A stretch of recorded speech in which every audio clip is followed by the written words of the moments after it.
안녕하세요. 커피앤톡입니다. 오늘도 와주셔서 감사드리고요. 바로 사연 읽어보겠습니다. 안녕하세요. 아이 둘을 키우고 있는 결혼 10년 차 50대 중반의 여성입니다. 우리가 평소에 자주 사용하는 말 중에 사람은 쉽게 변하지 않는다는 이야기가 존재하잖아요.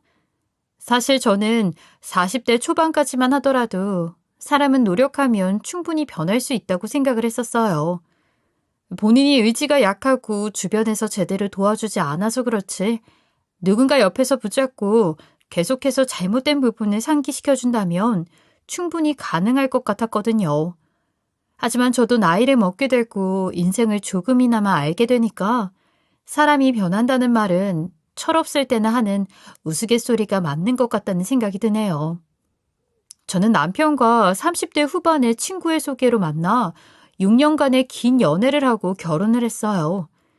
남편은 저에게 참 잘하는 사람이었고 책임감 있게 본인에게 주어진 일을 하는 편이었죠.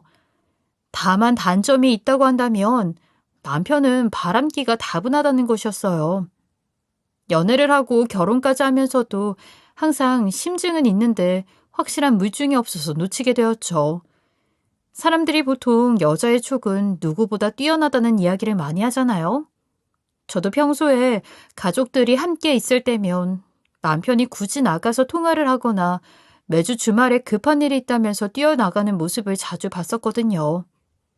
또 가족끼리 가끔씩 외출할 일이 생겨 함께 차를 타게 되면 유난히 메신저나 메시지가 자주 오는 듯한 느낌도 받았었고요. 처음에는 저도 별 의심을 안 했어요. 사람이 급한 일이 생기면 나갈 수도 있고 가족에게 통화 내용을 들려주고 싶지 않으면 나가서 통화할 수도 있죠. 하지만 이런 일이 계속 반복되었고 연애할 때도 비슷한 일이 종종 있다 보니 남편을 의심하고 싶지 않지만 하게 되었어요. 그래서 몇 번은 참다 못해 제가 의심을 하면서 누구냐고 대놓고 물어본 적도 있었죠. 그런데 그때마다 남편은 천연덕스럽게 친구라든지 직원이라며 자꾸만 핑계를 대더군요.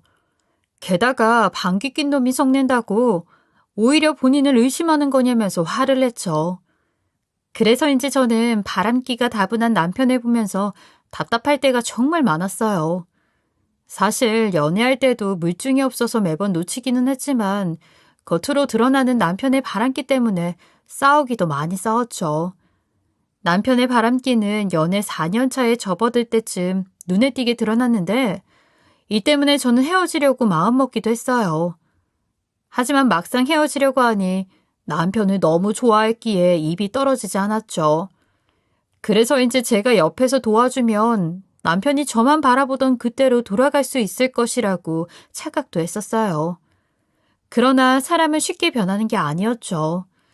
오히려 시간이 지날수록 남편의 바람기는 점점 심해졌던 것 같아요. 그런데 저희 부부가 연애 6년 차에 접어들 때쯤 결혼 이야기를 꺼내지 않으니 양가 부모님이 많이 답답하셨나 봐요. 아예 양가 부모님들의 주도하에 결혼 이야기가 오고 가게 되었죠. 하지만 그때 저는 남편에 대한 불신이 가득 차 있었거든요. 그래서 남편과 결혼을 하라는 부모님의 말씀을 듣고 절망이라는 것을 처음 느꼈던 것 같아요. 아무래도 바람기 많은 남편과 결혼을 하게 되면 제가 불행해질 것 같았거든요. 그래서 도저히 이대로는 결혼을 못한다는 생각이 들었고 결국 남편에게 헤어짐을 이야기하려고 했었죠.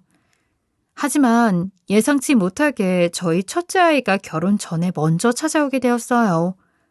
그래서 저는 결국 아이의 미래를 생각해서 남편과 결혼을 하기로 했죠. 물론 남편이 결혼을 하게 되면 바람기가 조금 잠잠해지겠지 하는 생각도 있었던 것 같아요. 그런데 누가 저한테 이런 말을 했죠. 남자의 바람기는 죽을 때까지 없어지지 않는다고요. 설마 했었는데 정말로 남편의 바람기는 결혼 여부와 상관이 없었어요. 그래서 한 번은 너무 답답하고 서러운 마음에 친한 친구에게 울면서 털어놓았던 적이 있는데 그 친구는 다른 건 생각하지 말고 무조건 증거부터 잡으라고 충고를 해줬죠. 이대로 가다가는 저만 속 터져 화병으로 죽는다면서요. 그래서 친구의 말에 저도 남편이 지금 바람을 피우는 상대가 있구나 하는 촉이 생겼을 때 제대로 된 증거를 잡아보려고 시도를 여러 번 해봤어요. 그러나 남편의 성격이 워낙 계획적이고 치밀한 편이다 보니 저 혼자만의 힘으로는 쉽지 않았죠. 결국 저는 남편의 바람기를 해결하는 것은 쉽지 않겠다는 생각에 그냥 포기해버리게 되었어요. 그래도 남편이 저한테는 못해도 애들한테는 아빠 노릇을 잘했거든요.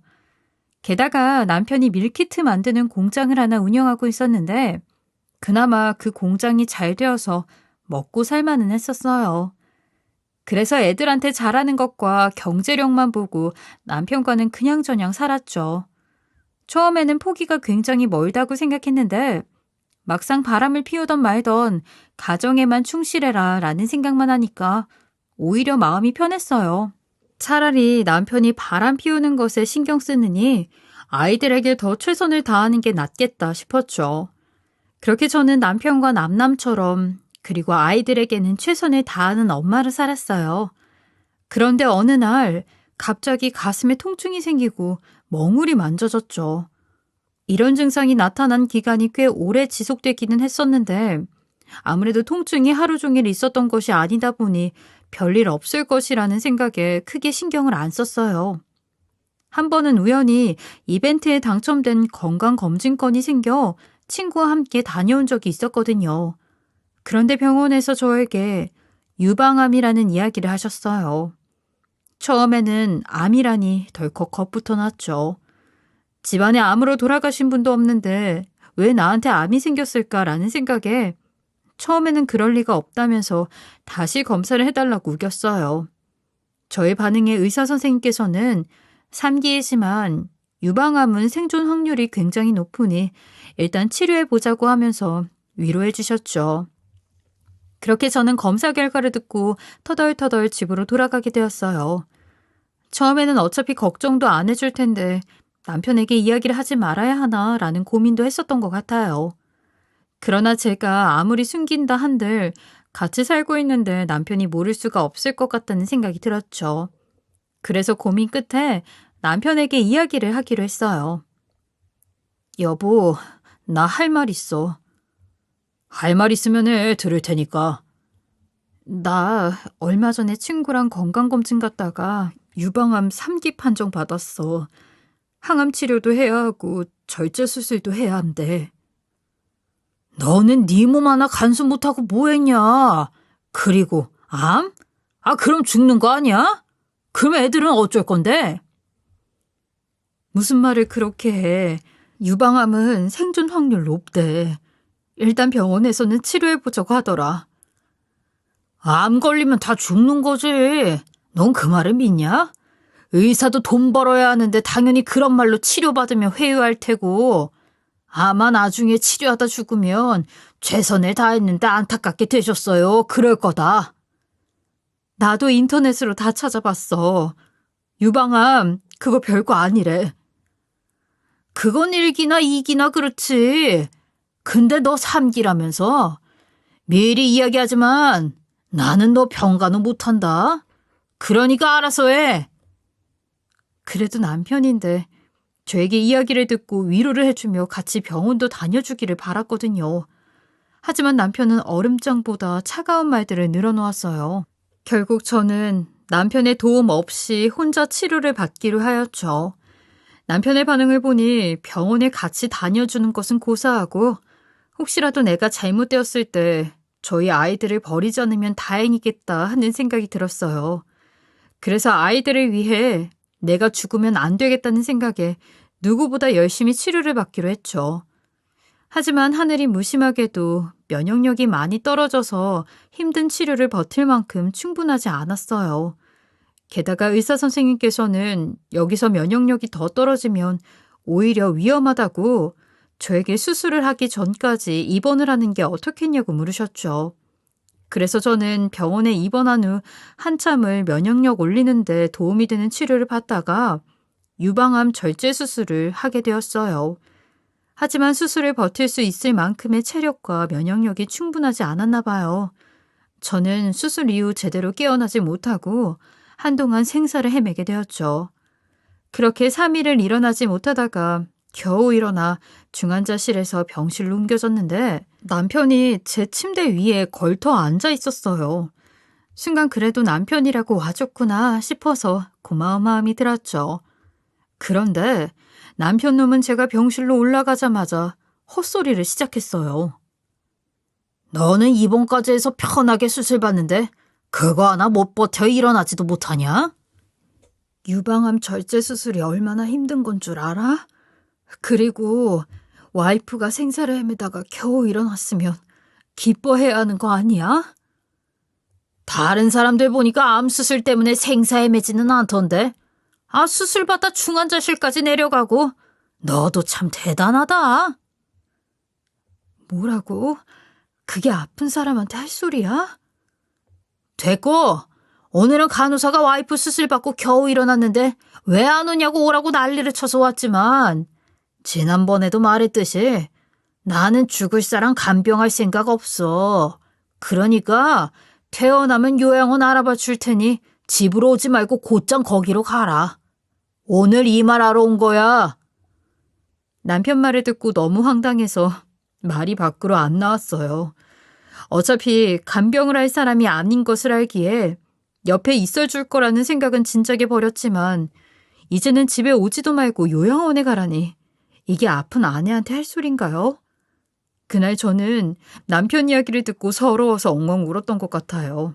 같은 병실 쓰시던 다른 환자분들도 옆에서 남편이 하는 이야기를 같이 듣고 제가 안쓰러웠는지 다가오셔서 이것저것 챙겨주셨죠. 그렇게 하루가 지났을 때 갑자기 남편 놈에게서 연락이 또 왔어요. 또 전화해서 무슨 소리를 하려나 했지만 혹시 아이들에게 무슨 일이 생긴 것은 아닐까 하는 걱정에 일단 받아보았죠. 그런데 전날에 요양원 알아보겠다고 통보하고 가더니 저를 빨리 치워버리고 싶었나 봐요. 전화해서 본인이 보낸 문자를 빨리 확인해보라고 해서 열어봤더니 요양원 사진을 몇 개 보냈더라고요. 정말 아픈 사람한테 대단하다 싶었죠. 아무리 요양원에 가라고 통보하고 갔어도 그렇지 이렇게 빨리 그것도 하루 만에 알아본다는 게 말이 되나요? 상황을 보니 고심해서 고른 것 같지도 않고 그냥 눈에 보이는 요양원 몇 군데 전화해서 대충 알아본 것 같았어요. 아무리 저희 부부가 결혼 생활 반 이상을 내외하면서 지냈지만 함께 살았던 세월이 얼마인데 이건 정말 너무하다 싶었죠. 그리고 아무리 제가 아프다고 하지만 이 젊은 나이에 요양원이라니 말이 안 되잖아요. 그리고 분명 요양원에 한번 들어가게 되면 죽을 때까지 나오지 말라고 할 텐데 정말 가기 싫었죠. 차라리 저에게 친정 가족들이 있다면 찾아가서 간병을 해주면 안 되겠냐고 부탁이라도 했을 거예요. 하지만 친정 부모님은 제가 결혼하고 몇 년 후에 모두 돌아가셔서 안 계셨어요. 그리고 어릴 때 오빠가 한 명 있었지만 사고로 먼저 세상을 떠나서 도움을 요청할 형제 자매가 없거든요. 정말 요양원에 가고 싶지 않아서 저는 남편의 문자를 보고 그냥 집에서 지내게 해주면 안 되겠냐고 빌어볼까? 라는 생각까지 했었어요. 그러나 남편 성격에 이 기회를 잡아 집에 다른 여자를 들이면 들였지 아픈 저를 순순히 집에 들어오라고 하지 않을 것 같았죠. 그래서 저는 지푸라기라도 잡는 심정으로 사촌 언니에게 염치불구하고 한번 부탁해볼까 싶어서 연락을 해보았어요.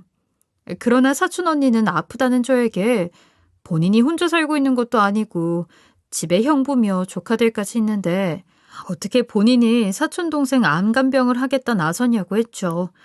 그러면서 요즘 요양원 좋다고 전문가들이 상주하고 있는데 오히려 거기가 편하지 않겠냐면서 그냥 남편이 보내준다고 할 때 좋게 생각하고 가서 지내라 했어요.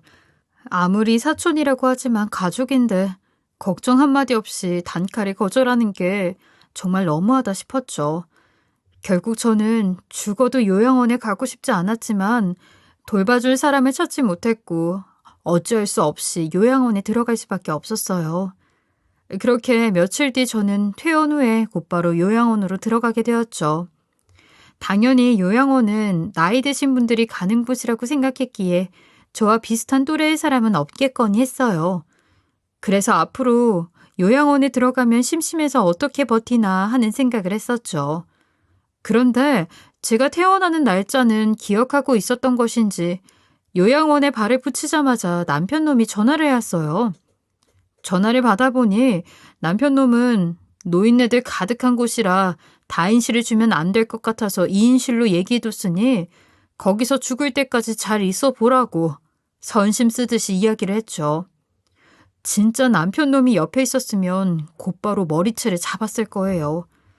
하지만 아무리 화가 나도 전화로는 어찌할 도리가 없었기에 저는 그냥 대답도 없이 먼저 전화를 끊어버렸죠.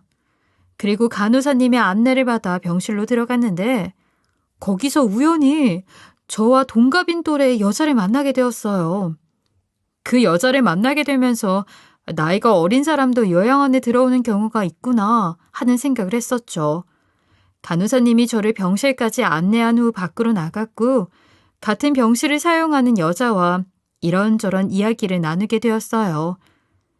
알고 보니 그 여자는 자궁암 수술을 받았는데 담당 의사 선생님께서 무리하지 말고 당분간 푹 쉬어야 한다는 말씀을 해주셔서 휴식차 요양원에 잠시 들어와 있게 되었다고 했죠. 휴식차 요양원에 들어와 있다는 말을 듣고 나니 저 여자 남편은 정말 좋은 사람인가 보다 하는 생각이 들어 약간은 부러웠던 것 같아요.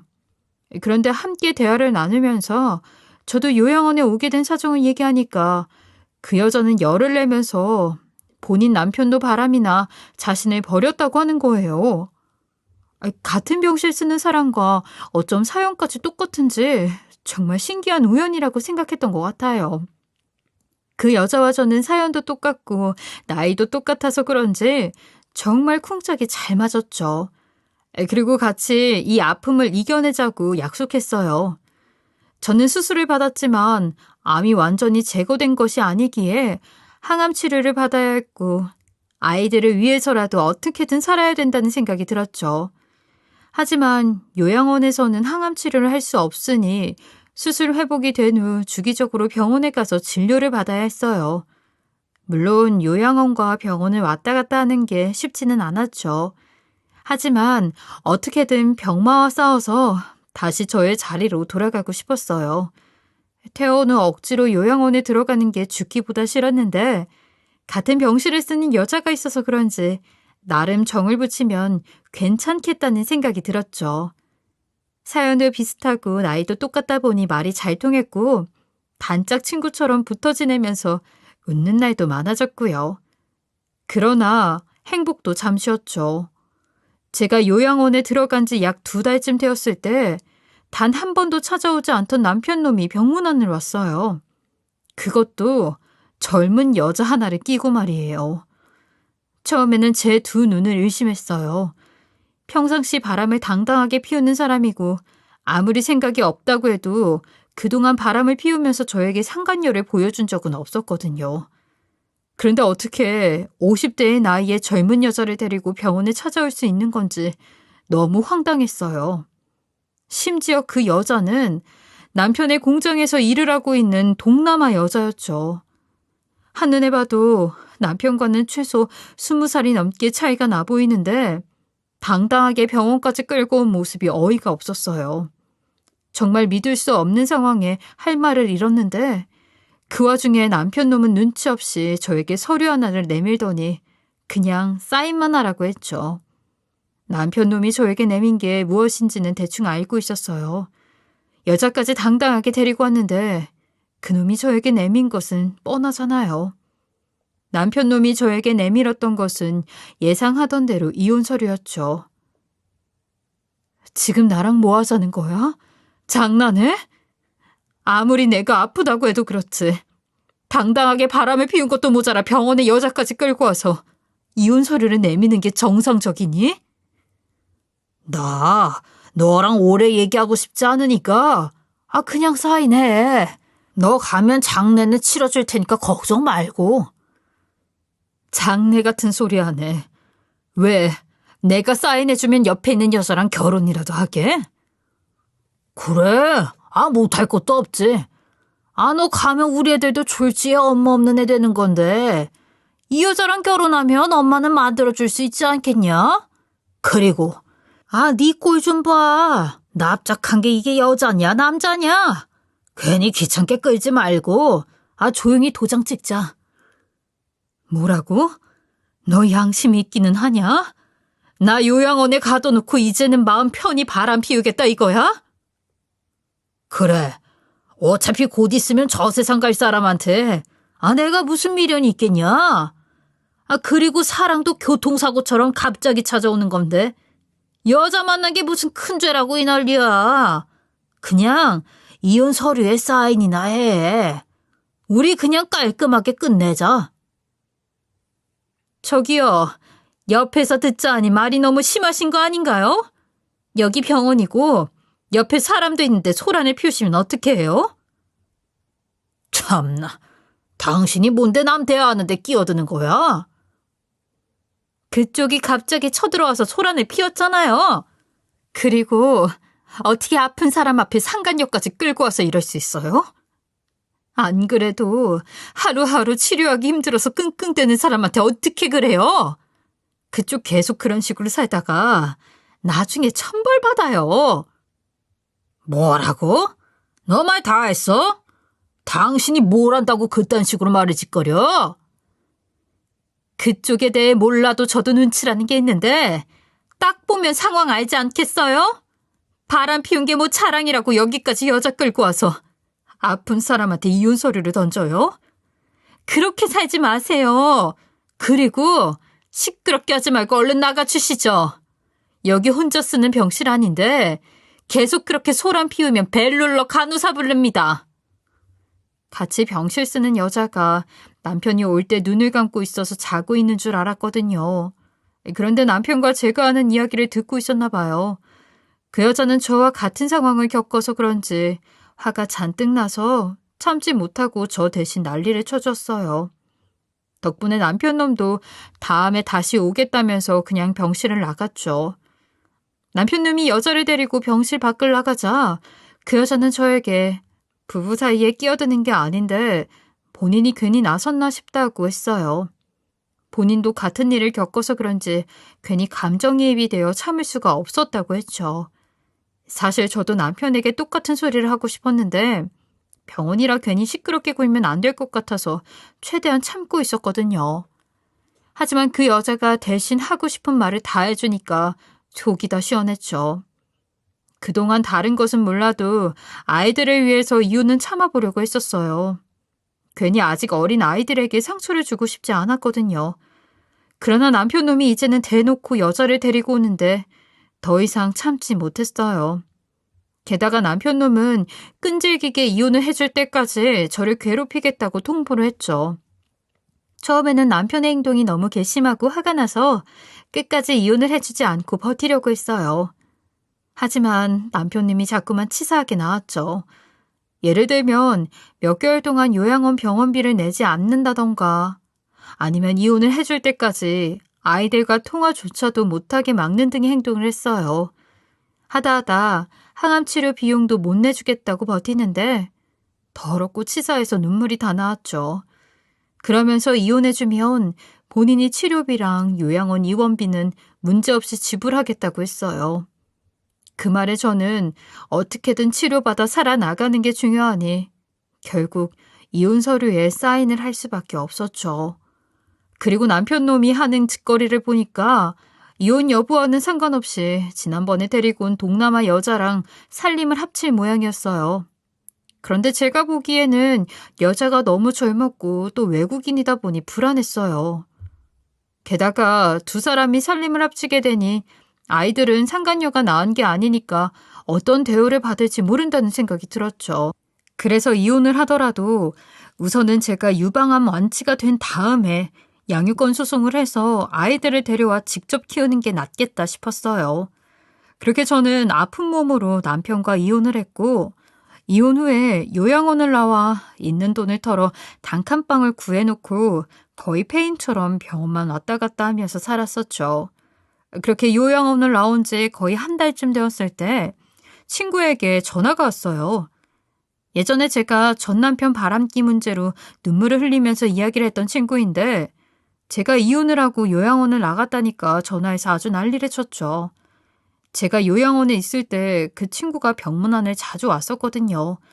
그날도 요양원에 병문안을 갔었는데 간호사들이 제가 요양원에서 나갔다고 하니까 놀라서 전화를 한 것 같았어요. 그래서 저는 별다른 말 없이 제가 새로 얻어 살고 있는 단칸방 주소를 이야기해 줬는데 그 친구는 뭐가 그리 급했는지 곧바로 제가 있는 곳으로 찾아왔죠. 그리고 제 얼굴을 보자마자 이게 어떻게 된 거냐고 물었어요. 저는 전 남편과 이혼 후에 그냥 요양원을 나와 치료를 받고 있다고 했어요. 그랬더니 그 친구는 아무리 싫어도 전 남편이 돈 내준다고 하는데 요양원에서 편하게 치료받지 왜 나와서 고생을 하고 있는 거냐고 화를 냈죠. 그래서 친구에게는 요양원에서 병원까지 왔다 갔다 하기에는 너무 번거롭기도 하고 더 열심히 치료받고 빨리 나와서 애들 내가 직접 키우려고 한다고 이야기를 했어요. 그랬더니 친구는 앞으로 병원 갈 때 본인이 보호자로 함께 가준다고 했죠. 가족인 사촌 언니도 그리고 전 남편도 아픈 저를 무참히 버렸는데 친구가 이렇게 챙겨주고 나서주니 말이라도 너무 고마웠어요. 그렇게 친구는 저와 저녁 식사를 하고 자주 놀러 오겠다고 하면서 집으로 돌아갔죠. 사실 친구에게 말은 안 했지만 요양원에서 저와 같은 병실을 사용하던 그 여자가 제가 이혼을 한 지 얼마 안 되었을 때 퇴원을 했거든요. 그 여자가 요양원을 나가는 날 저는 서로 연락처를 알고 있으니 다음에 기회 되면 보자고 하면서 애써 웃으며 보냈어요. 하지만 막상 그 여자가 나가니 너무 심심하고 외로웠죠. 전 남편이 억지로 요양원에 보냈을 때도 그 여자 때문에 버틸 수 있었는데 막상 옆에 없으니 대화할 사람도 없고 못 버틸 것 같았어요. 원래 든 자리는 몰라도 난 자리는 안다고 하잖아요.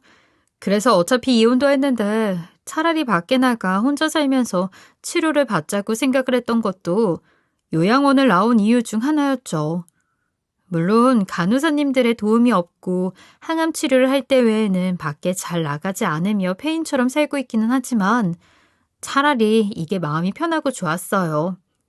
그렇게 저는 밖에 나와 하루하루 버티면서 병마와 싸우고 있었죠. 그런데 어느 날 그 여자에게 연락이 왔어요. 그 여자와는 요양원을 나오고 난 후 한 번도 연락을 하지 않았었는데 요양원에서 많이 가까워진 탓인지 오랜만에 목소리를 들어도 전혀 어색하지 않았죠. 그렇게 저희 둘은 한참을 서로의 안부를 물으며 수다를 떨었어요. 저는 그 여자에게 요양원을 나와서 단칸방을 얻어 살고 있다는 이야기를 하게 되었죠. 그런데 갑자기 그 여자가 본인이 운영하고 있는 뷔페 식당이 저희 집과 가까운 곳에 있다는 이야기를 꺼냈어요. 그러면서 저에게 계속 방 안에만 갇혀 폐인처럼 지내지 말고 잠깐이라도 나와서 일을 해보는 게 어떻겠냐고 제안을 했죠. 처음에는 그 여자의 제안을 듣고 고민이 많이 되었던 것 같아요. 뷔페 식당이 제가 살고 있는 곳과 가까웠고 요양원에서도 동고동락한 여자가 사장이라는 것은 너무 좋았지만 몸이 회복이 안 된 상태라 혹시나 그 여자에게 피해가 되지 않을까 하는 생각이 들었죠. 그래서 처음에는 이유를 설명하고 거절을 했었어요. 그런데 그 여자는 오히려 본인이 모르는 일도 아닌데 그걸 왜 걱정하냐고 물었죠. 본인이 저와 같이 일하면서 수다도 떨고 얼굴도 보고 싶어서 제안하는 거라고 했어요. 그러면서 일하는 시간도 조정해주고 병원 가는 날에는 일도 빼줄 테니까 꼭 오라면서 뷔페 주소까지 보냈죠. 이렇게까지 제안을 하는데 끝까지 거절하는 것도 예의가 아닌 것 같았어요. 그래서 고민 끝에 그 여자가 보내준 뷔페 주소로 찾아가게 되었죠. 그런데 도착해보니 생각했던 것보다 저희 집과 너무 가까운 곳에 뷔페가 있었어요. 또 뷔페 안으로 들어갔더니 이 여자가 저를 반갑게 맞아주면서 본인은 뷔페도 하고 밀키트 만드는 것도 같이 운영하고 있다는 이야기를 했죠. 사실 예전에 전 남편이 바쁠 때 제가 가끔씩 공장에 나가서 일을 도와준 적이 있었기에 밀키트 만드는 일이라면 충분히 저도 할 수 있을 것이라는 생각이 들었어요. 물론 건강이 좋지 않아서 예전처럼 빠릿하게 움직일 수 있을까 하는 걱정도 있었지만 소소하게 일을 하는 것도 나쁘지 않을 것 같았죠. 그 여자도 저에게 다 맞춰줄 테니 한번 해보라고 제안을 해서 고민 끝에 저는 일을 해보기로 했어요. 본격적으로 저는 그 여자에게 하나하나 일을 배우면서 익히기 시작했죠. 집에서 페인처럼 있다가 매일 뷔페에 나와 밀키트 만드는 일을 하니까 저도 신이 나고 재미를 붙일 수 있었던 것 같아요.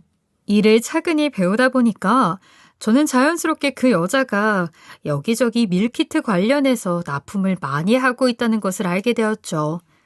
사실 첫날에 출근을 했을 때부터 일반 뷔페와는 다르게 직원들이 너무 많은 게 아닌가 싶었는데 다 이유가 있었어요. 그 여자는 이쪽 업계에서 꽤나 큰 손이었던 것이었죠. 그런데 하루는 그 여자가 저에게 이상한 이야기를 하나 해주었어요. 제가 이혼을 하기 전 남편이 요양원에 찾아왔을 때 그 사람이 누군지 알고 있었다는 이야기였죠. 처음에는 이게 대체 무슨 소리인가? 설마 이 여자도 전 남편의 상간녀 중 한 명이었나? 하는 별의별 생각을 다 했던 것 같아요. 그러나 그 여자가 하는 말을 자세히 들어보았더니 전 남편이 운영하는 공장에 본인이 밀키트 관련 주요 재료들을 납품하고 있었다고 해요. 다만 자신이 공장이랑 납품 계약을 하면 보통 직원들이 나서서 하다 보니 전 남편은 자신을 못 알아봤을 것이라고 했죠.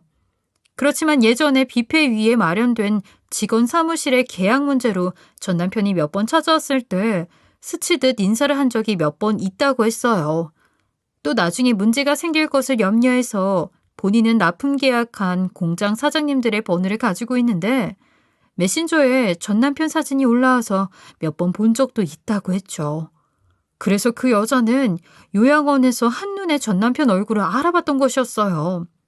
그런데 요양원에서 전 남편이 저에게 하는 짓을 보고 조만간 납품 계약을 끊을 생각이라고 했죠. 그러면서 저에게 책임자로 직접 가서 계약을 끊겠다고 하는 것은 어떻겠냐고 물었어요.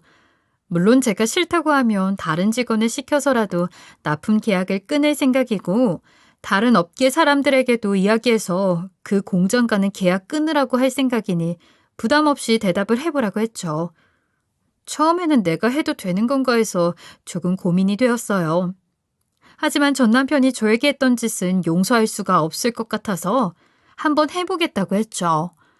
그러자 그 여자는 곧바로 팀장 직급으로 해서 제 이름으로 명함을 파주었고 저는 명함이 나오자마자 들고 전 남편 공장에 찾아갔어요. 전 남편은 제가 연락도 없이 찾아오니 한껏 표정이 일그러졌죠. 당신 뭐야? 요양원에서 나갔다더니 아파서 아예 미친 거야? 이제 와이프도 아닌데 내 공장에는 무슨 자격으로 찾아와? 뭐 깽판이라도 치려고 온 건가?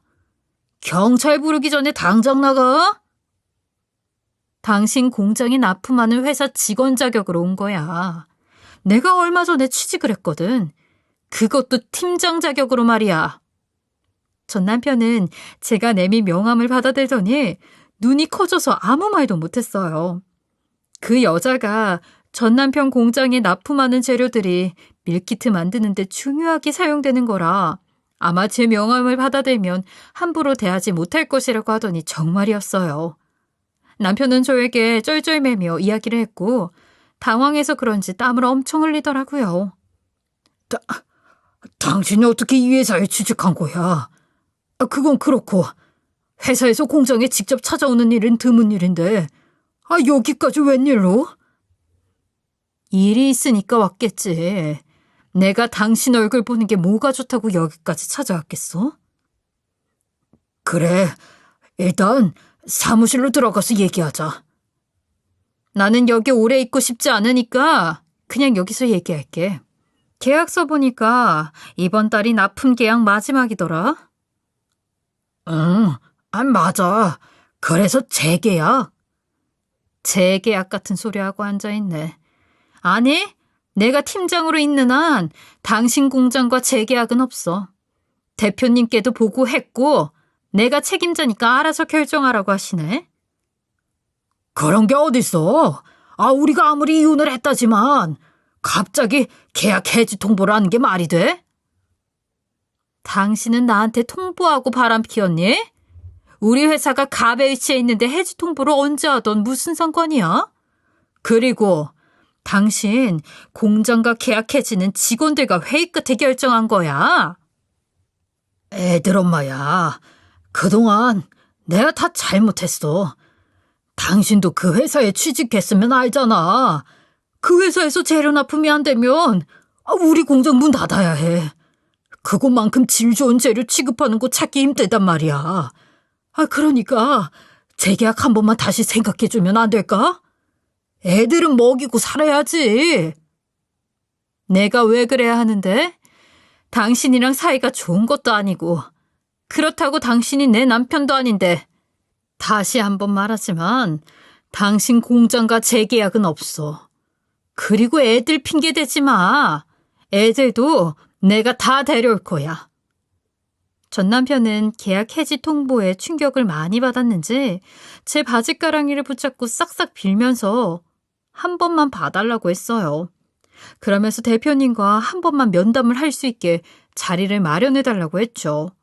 하지만 저는 끝까지 남편을 쳐내고 공장으로 나와버렸어요. 그렇게 무사히 계약 해지를 하고 뷔페로 돌아갔는데 사장님이 저에게 전 남편의 상간녀가 불법 체류자라고 이야기를 해주는 겁니다.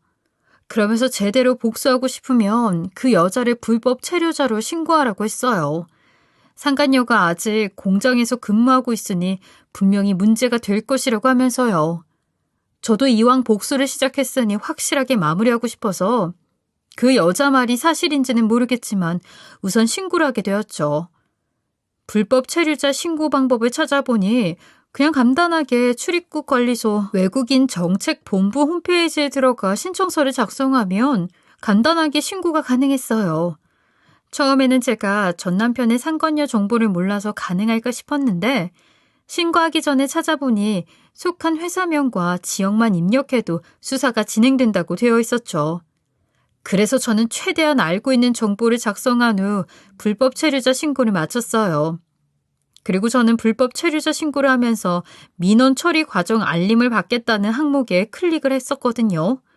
그래서인지 담당자로부터 민원 처리 과정을 받아볼 수 있었는데 본격적으로 수사에 들어간 이후 전 남편도 불법 체류자 고용 위반으로 적발이 되었다고 했어요. 덕분에 전 남편은 불법 체류자 고용 위반으로 조사를 받은 후 영업정지에 벌금 처벌까지 받게 되었다고 했죠. 물론 상간녀는 이번 일로 강제 출국 조치가 되었고요. 저는 그 사장의 도움으로 전 남편에게 복수를 해주었고 덤으로 상간녀에게 복수까지 할 수 있었죠. 전 남편에게 제대로 복수를 할 수 있을 것이라고는 생각도 못했는데 요양원에서 인연이 된 뷔페 사장 덕분에 속 시원하게 한 방 먹일 수 있었던 것 같아요. 그리고 나중에 뷔페 사장이 전 남편 공장에 다른 재료를 납품하던 사장을 통해 듣게 되었다며 저에게 소식을 하나 전해주었죠.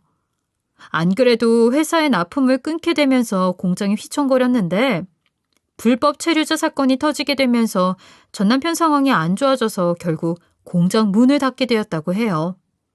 그러면서 저에게 건강도 많이 좋아졌는데 이참에 빨리 전 남편에게 아이들 양육권을 가지고 오는 게 어떻겠냐고 했죠. 당시 제가 유방암 상기였지만 수술을 받고 항암 치료까지 하게 되면서 다행히 상태가 많이 좋아졌거든요. 의사 선생님께서도 곧 있으면 완치로 생각해도 되겠다고 하셨고요. 저도 전 남편 공장이 휘청거렸을 때부터 양육권 문제는 생각해 왔었지만 때는 지금이다 싶어 곧장 양육권 소송을 진행하였죠. 뷔페 사장도 저의 사정을 알고 있었는지 아이들은 엄마와 함께 있을 때 제일 행복할 거라고 이야기해 주었죠. 그 이야기를 듣고 저는 전 남편에게 양육권 소송을 걸어 아이들을 집으로 데리고 오게 되었어요. 그런데 아이들까지 데리고 오니 뷔페 사장이 왜 이렇게 저를 도와줬는지 궁금했죠. 그래서 뷔페에 출근을 하자마자 물어보게 되었어요. 나 궁금한 게 하나 있는데 물어봐도 돼? 궁금한 게 있으면 풀어야지. 물어봐. 지금까지 왜 나를 도와준 거야? 막말로 너랑은 전혀 상관이 없는 일인데 전 남편이랑 상간녀 복수까지 도와줄 필요는 없지 않아? 그래, 네 말대로 나는 그 일과 전혀 상관이 없지. 그런데 네가 예전에 나를 많이 도와줬잖아. 그 생각이 나서 네가 힘들 때 한 번쯤 도와주고 싶었어. 응? 그게 무슨 말이야?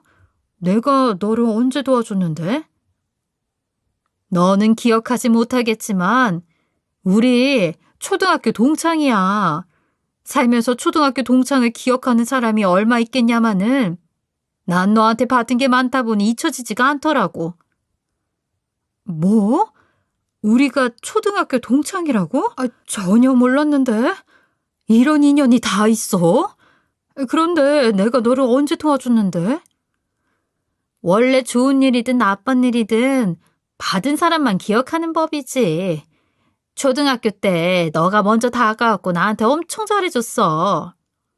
정말?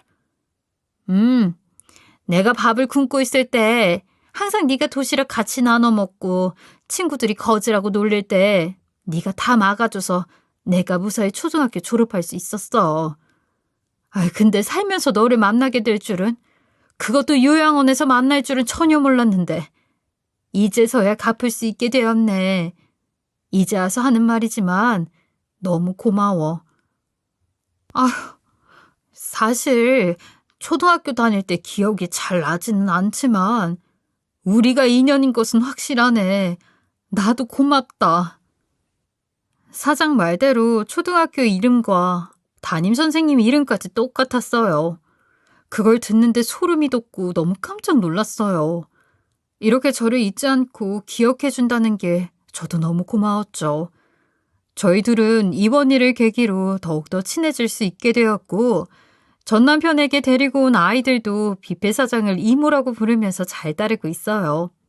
당연히 저도 뷔페 사장의 배려 덕분에 계속 뷔페에서 일을 하고 있었죠. 그리고 나중에 사장을 통해 듣게 되었는데, 전 남편은 공장이 망한 후 일용직 일과 배달 일을 하면서 하루 벌어 하루 먹고 살고 있다고 해요. 게다가 공장이 망하고 난 후 빚이 많이 생겨서 그걸 갚느라 정신이 없다고 했어요. 뭐 자업자득이죠. 전 남편이 살면서 한눈을 팔지 않고 못된 마음을 가지고 살지 않았으면 이런 일도 없었을 텐데, 반대로 살았으니 결국 다 본인이 갚아야 할 죄가 된 것이 아니겠어요? 이참에 전 남편이 자신의 죄를 뉘우치면서 지난 날을 후회하며 살았으면 좋겠네요. 저의 긴 글 들어주셔서 감사합니다. 지금까지 커피앤톡이었습니다. 오늘도 끝까지 함께 해주셔서 감사하고요. 저는 다음 영상으로 또 찾아뵙겠습니다.